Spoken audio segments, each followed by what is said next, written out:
A very good afternoon to you. Welcome into CBS Sports HQ. I'm Amanda Garrett, Chris Hassel with you here on a Thursday, Friday Eve, as we like to call it. We are officially 10 days away from Super Bowl 59. Yes. It feels like forever still that we're going to be waiting. I mean, because the last 5 or so years, we've been there all week throughout the lead up. We'd be leaving this weekend. And what? Normally we'd be leaving this upcoming weekend. But not Pete Prisco is going to take over that for us. And Lige will be there and BMAC, but they don't need us down in New Orleans. No, they just need us here. We're going to talk a lot about, of course, the Super Bowl coming up, including kind of comparing the Eagles and the Chiefs teams we saw 2 years ago, because there are some glaring differences to the teams meeting in 10 days. Saquon, the biggest one, I think, was not on that Eagles team 2 years ago that lost to the Chiefs by 3.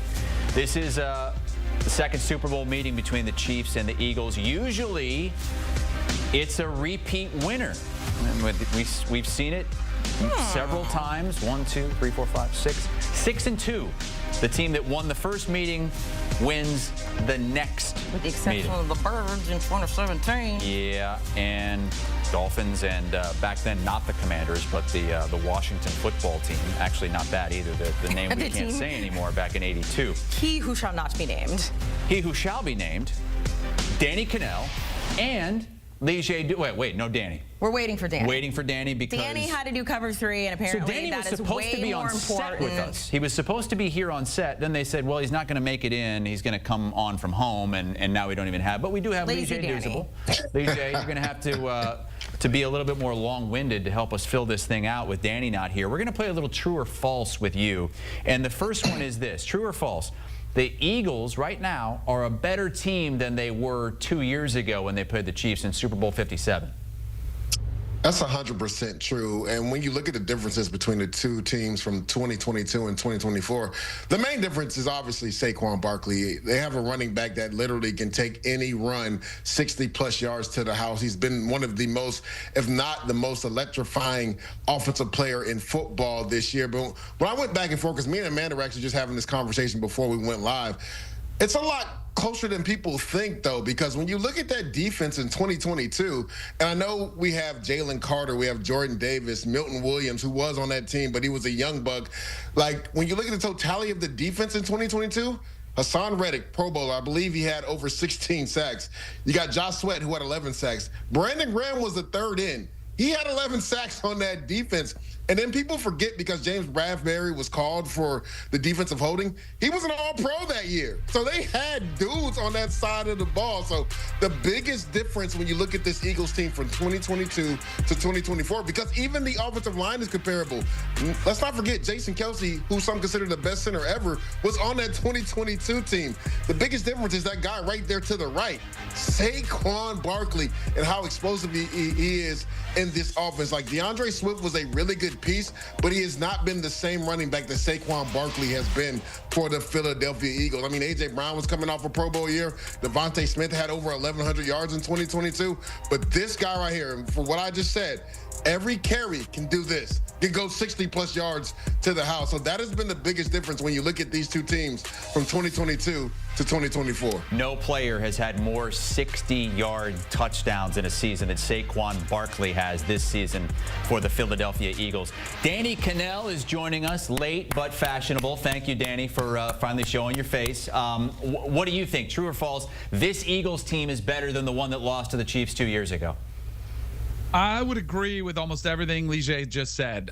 Totally agree. I don't think it's by that wide of a margin. It's hard to say that when that team in 2022 was top 5 offense, top 5 defense. Like, it was a really good football team, as evidenced by a run to the Super Bowl. But in large part, it is because one of the weaknesses was in the interior of that defensive line back in 22. What'd they do? They addressed that with incredible player in Jalen Carter and Jordan Davis. And then, for me, there was a couple things on the offensive side of the ball, because a lot of the pieces are the same and you're without Jason Kelce. But I do think that Jalen Hurts, as a more experienced quarterback, makes him better. And I know the numbers haven't been better, and he's been, criticized this year for his play, but I do think that experience makes him a better player. And then the X factor is Saquon Barkley, an MVP type season, a difference maker at back. There are only a couple Saquon Barkleys that come around almost every generation, every 10 years or so in the NFL. And it feels like he's having that type of year for the Eagles. So for that reason alone, I had them just as a slight bump better than that team in 2022. A slight bump better. However, they are still the underdogs. The line is not moved. The Eagles are still a 1.5-point underdog going up against this Chiefs team. So Ligier, let's go to the Chiefs here. Is this Chiefs team better or worse than the one we saw 2 years ago? Actually, man, I want to touch on something that you said about the Chiefs, because me and DK were having a great conversation last year in Vegas during the Super Bowl. I think they just do this to piss the Chiefs off in regards to making them the underdogs in games. They did the same thing with San Fran last year. Now they're doing it again with the Philadelphia Eagles. So much for that pedigree that the Chiefs had. But I think the team from 2022 is better than this 2024 team. Now, I think this team executes at a higher level. But when you look at some of the players and you look at what Patrick Mahomes did in 2022, he won the MVP that year. Let's not forget, this was the year after they traded Tyreek Hill, and everybody wondered how this offense would look. It was the #1 offense in football, DK. Travis Kelce took his game to the next level. He had over 1,300 yards receiving. Patrick Mahomes threw for over 5,000 yards, which is a stark contrast in what this offenses look like this year. And then when you go on the defensive side of the ball, the Jarius Sneed, who was their #1 quarter, he's no longer there. Trent McDuffie was a rookie. Jalen Watson were rookies. Like, they're significantly better on defense at the corner position now because those guys have gotten more reps. But when you look at the overall defense, and let's not forget, Chris Jones was in the Defensive Player of the Year category. He had 15.5 sacks that year. He was dominant that year. So when you look at this team in totality, I think that 2022 team, when you talk about the collective group, was better. And then the most important position besides quarterback, the left tackle position, was Orlando Brown. It's been turnstile key for this Chiefs team this year, DK. Orlando Brown was there. They had Andrew Wiley at right tackle, who was a Wiley vet. They've struggled at both tackle positions this year. So I would say the 2022 team is better. Yeah, I agree with you. I wish we disagreed more on this segment, but I think exactly a lot of the same things that you just said as well. And where, I used age as a factor where I think Jalen Hurts is better. I do think they're getting a little bit long in the tooth on the Chiefs, especially Travis Kelce. He's still as good as anybody out there, but he is getting a little bit up there in age. And then with guys like DeAndre Hopkins, Juju Smith-Schuster, they're just getting a little bit older, and I don't think they're as dominant. In fact, we're just doing a little bit of research for this, and this is the way we talked about them all season long. I found an article, is this the worst 12-1 team of all time in the NFL? And there was some, advanced analytics that were kind of making the case that they were.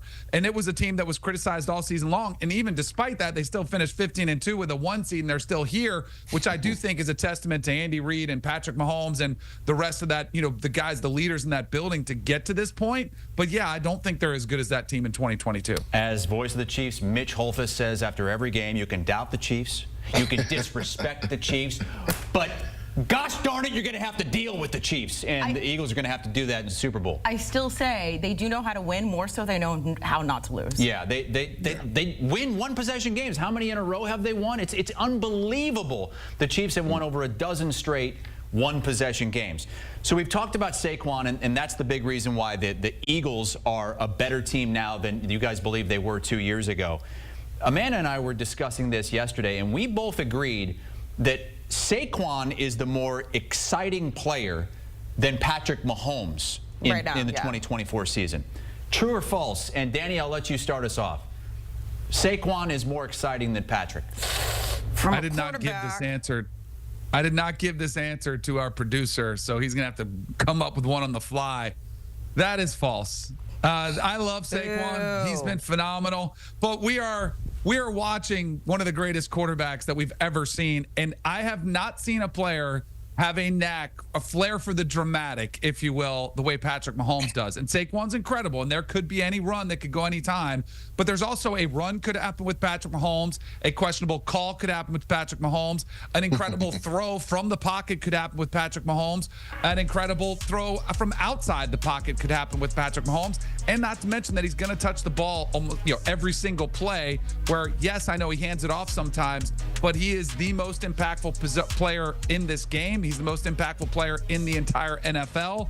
It is because of his greatness. We are watching probably what's going to be the greatest of all time in his prime. So I'm going to say I do not want to leave the television when Patrick Mahomes is under center.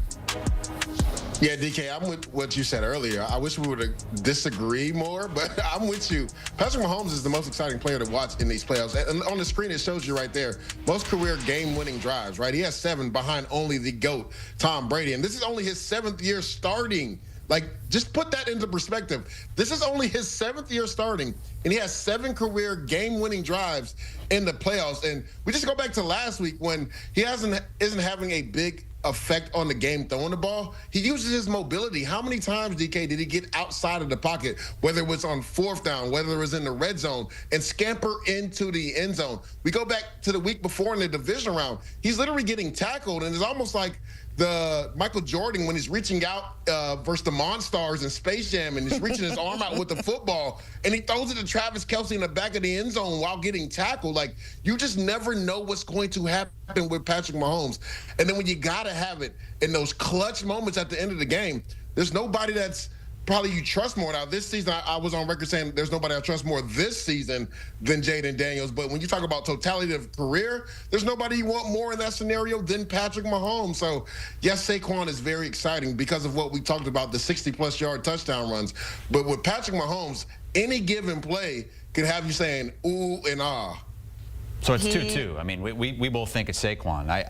I think Patrick Mahomes was a lot more exciting earlier in his career. He's evolved. Lige, you've even called him on this set the best game manager in the NFL. And game manager is not exciting. I mean, he knows how to win, but he's not doing the exciting things anymore, in my opinion, even when he runs. They changed my mind. What? Okay, this is why I realized. Because when I am watching the Super Bowl, if I'm going to get up and go get a snack at some point, it's not going to be when the Chiefs are on offense. But there's a lot better chance that Saquon busts one off for 60-plus than Patrick Mahomes throwing a 60-yard bomb. I would be terrible. You don't know what's going to happen with the Chiefs on offense. I have to watch that. If the Eagles are on offense, I can go grab a snack. I think you guys are all touched in the head. Well, this is what I'll say, Haas, right? I have called him a game manager, and for most of the season, he managed the game. But when you talk about in those clutch scenarios in the playoffs, we just saw the graphic. He's only behind Tom Brady when it comes to most game-winning drives in the playoffs. Just go back to last year's Super Bowl in overtime. I mean, the guy played at an elite level during the Super Bowl. How many scampers did he have? How many big-time throws did he have? So that's what I say, yes, during the regular season, he did manage the game. But in the playoffs, he takes his game to the next level, and he becomes any Patrick Mahomes the Kansas City Chiefs need to win games. And sometimes that's the most exciting player on the field. We have one more true or false we're going to ask you guys. I was watching an interview recently with our beloved Jameis Winston because we just love him. And Danny, maybe this was you. He goes, when I'm in a huddle, I'm making eye contact with everyone. And he said the last 2 people I make eye contact with is my center and my left tackle, because I have to rely on these 2 people to save my life, basically. And Lige, you mentioned it. Look, question marks at the left tackle position for the Chiefs all season long recently, moving Joe Thuney over there. True or false, could the left tackle position be the reason the Chiefs do not get the 3-peat? I'm going to say false, right? And I know Joe Thuney had some struggles against Will Anderson, but when you look at the last 2 matchups that he's had in the playoffs, right, he was a stalwart versus the Buffalo Bills. And when you look at this defensive line from the Philadelphia Eagles, yes, Nolan Smith is coming on strong. Josh Sweat hasn't been as productive as he's been in the past.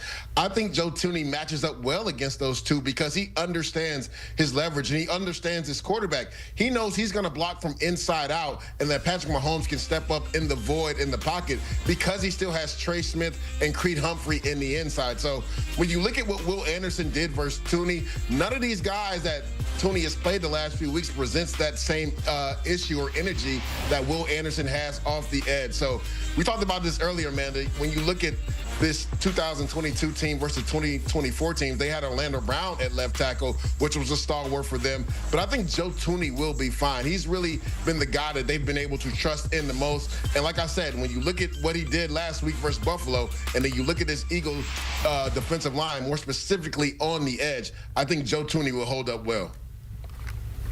I'm going to say true. this could be the type of impact that we saw. The one Super Bowl that Patrick Mahomes lost, what was he doing? He was running for his life the whole game. Like, as good as he is, if he doesn't have good protection, and specifically from that left tackle where you can't see and you're a little bit more susceptible and a little bit more vulnerable, that is what makes you a little bit more human. So I'll say true. This could become an issue for the Chiefs and prevent them from winning 3 in a row. You want to say thank you? No, it's your turn. Okay, well, I'll go. Thank you, guys. I appreciate it.